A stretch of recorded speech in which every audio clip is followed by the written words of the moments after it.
Hello students, in this video we are going to revise chapter 4, that is atomic structure and chemical bonding. First we will go through atomic structure and then we will go through the revision of chemical bonding. So let us go through the atomic structure. As in the chapter you have studied or already video you have seen, our first topic is Dalton atomic theory, means Dalton postulates. Dalton gave 5 postulates, in which first postulate says that whatever the matter present around you, that matter consists of a smallest particle called as atom. Second point he gave that this atom is indestructible as well as indivisible. This atom is indivisible. Next point he gave this atom of same element is same in all respect and different in different element different in all respect. Point number 4 he gave if you will talk about this atom always consists whole number, means always atom is present in whole number. And point number 5 is atom is the smallest particle which always takes part in chemical reaction.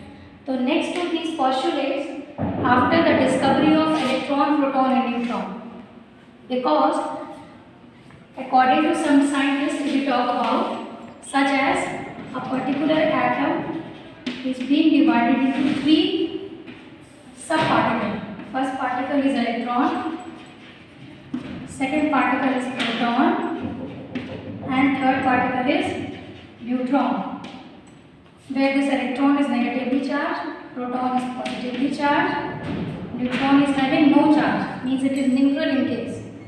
Proton is having mass 1/1837 times of one atom of hydrogen. Proton is having mass 1 MeV. Neutron is having mass 1 MeV.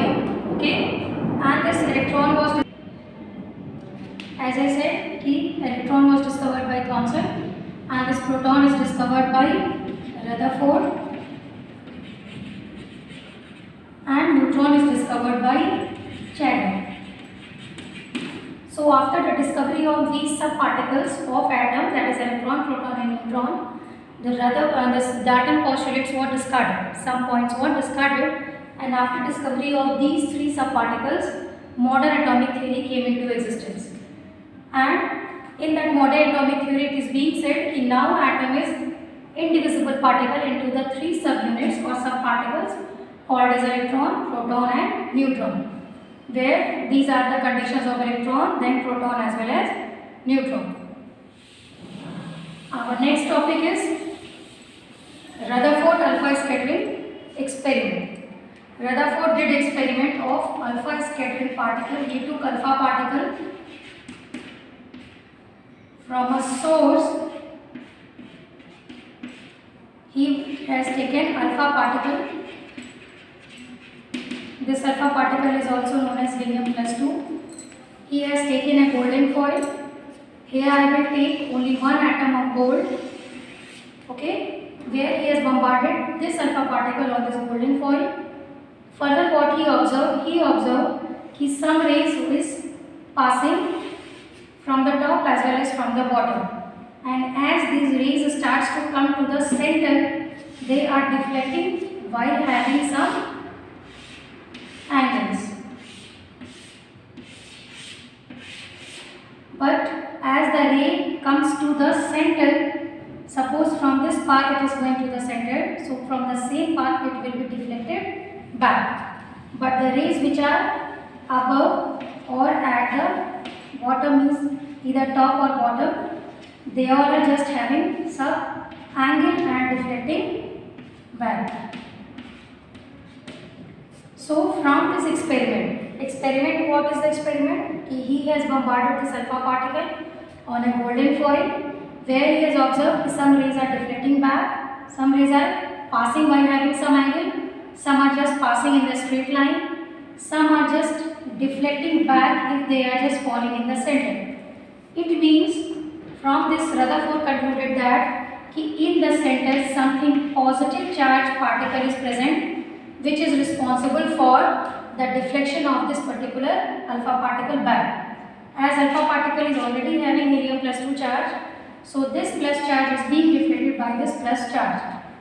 From this experiment, Rutherford concluded that in the center there is nucleus. This nucleus is positively charged and there is the presence of proton.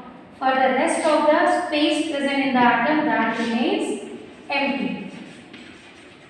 Or something negatively charged will be present. That is why maybe these particular charge rays are being attracted or they are reflected back. So this is important topic, alpha scattering. You have to go through the book, learn this. This particular experiment carries 3 parts. First is the experiment, second is observation, and third part is conclusion. After this particular experiment, nucleus is also being discovered. Then Bohr's atomic model is there. In your book, next topic is Bohr's atomic model.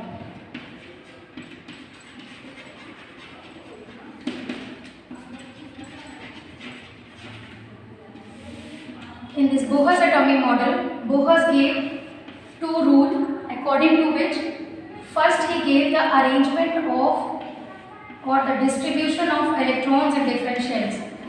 He said, Bohr said that electrons are distributed in different shells having its own energy. So these shells are called as energy shells or energy level, or they are also called as orbit.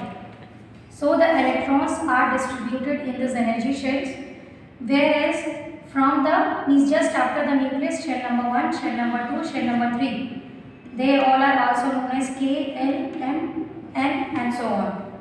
So first rule which he gave, the electrons is distributed into their different shells according to their energy, which can be distributed by the formula 2n square rule, which can be distributed by 2n square rule, where this letter n represents different integer.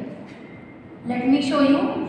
If 2n square rule is applicable on these different integers, so if n is equals to 1 refers to the first shell, so 2 into 1 square is equals to 2. If n is equals to 2, so 2 into 2 square refers to the second shell, means 8. Then 2 into 3 square, 18. Means these are the maximum number of electrons that can be accommodated in these different shells. But after this, there is a problem of stability. So the second rule which he gave, he always for the stability, he always for stability, last shell will have 8 electrons. Last shell means this shell, which is also known as valence shell. Okay. After this condition, there is writing of electronic configuration, as already in class 8 we have practiced. So I am just taking one example. Suppose if you talk about sodium. Sodium is having atomic number 11. Its configuration is 2, 8 and 1. So according to the rule which I told you, we can easily write the atomic number.